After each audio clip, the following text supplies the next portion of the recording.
aujourd'hui je reçois Valérie du blog La Francesa au fourneau qui va nous proposer une petite recette d'été.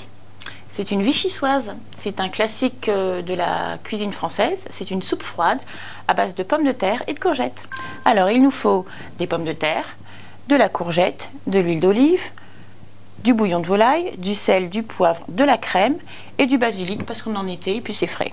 Par quoi on commence? On va commencer par éplucher les pommes de terre et les détailler en dés.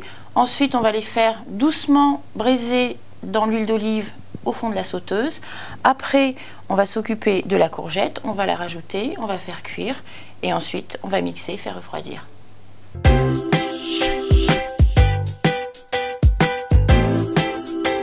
Alors tu vois Aurélie, je coupe les pommes de terre en petits dés parce qu'elles vont cuire plus rapidement. D'accord. Donc là, toi, tu commences par faire des grands bâtonnets? Exactement, dans la longueur des bâtonnets, un peu comme des frites. Et ensuite, dans la largeur.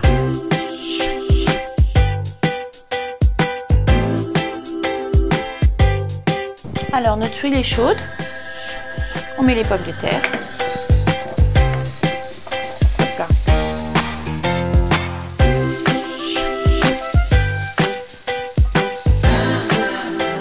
Voilà, alors pendant que les pommes de terre commencent à braiser, on va s'occuper de détailler la courgette en dés également. Alors on peut l'éplucher si on veut, mais moi je préfère garder la peau parce que ça va apporter un peu plus de vert à la soupe. D'accord. D'une manière générale, c'est toujours mieux de garder un peu la peau des légumes, puisqu'il y a beaucoup d'éléments nutritifs dans la peau. Il faut bien la laver et préférer plutôt dans ce cas-là des légumes bio. Alors nos pommes de terre ont légèrement braisé, on rajoute la courgette, on remue, on va rajouter un peu de sel pour que ça rentre sur notre végétation. D'accord. Mais pas trop parce qu'on va rajouter le bouillon après. Hop, comme ça. Et on braise encore 5 petites minutes sans cesser de remuer. Alors nos légumes ont braisé, on va finir de les cuire avec le bouillon. On couvre d'eau. Et là, on a utilisé des cubes, donc on rajoute notre cube. Hop. On va poivrer également. Et donc, pour l'instant, ce qu'on avait dit tout à l'heure, c'est qu'on ne ressale pas. Non. À cause du bouillon. Oui.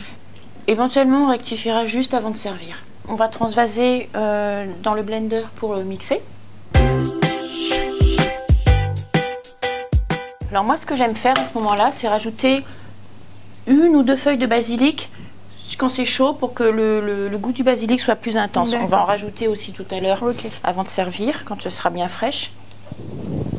Voilà, hop. Donc on va laisser refroidir maintenant la soupe à température ambiante. Et une fois qu'elle sera revenue donc à température ambiante, on va la placer au réfrigérateur pour qu'elle soit bien fraîche. D'accord. Et on rallongera avec un petit peu de crème. On mettra un peu de crème et quelques feuilles de basilic. Donc la soupe a refroidi. J'ai haché un peu de basilic frais.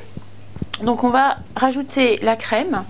La soupe est assez épaisse, donc on rajoute en fait de la crème pour avoir une belle consistance. Voilà.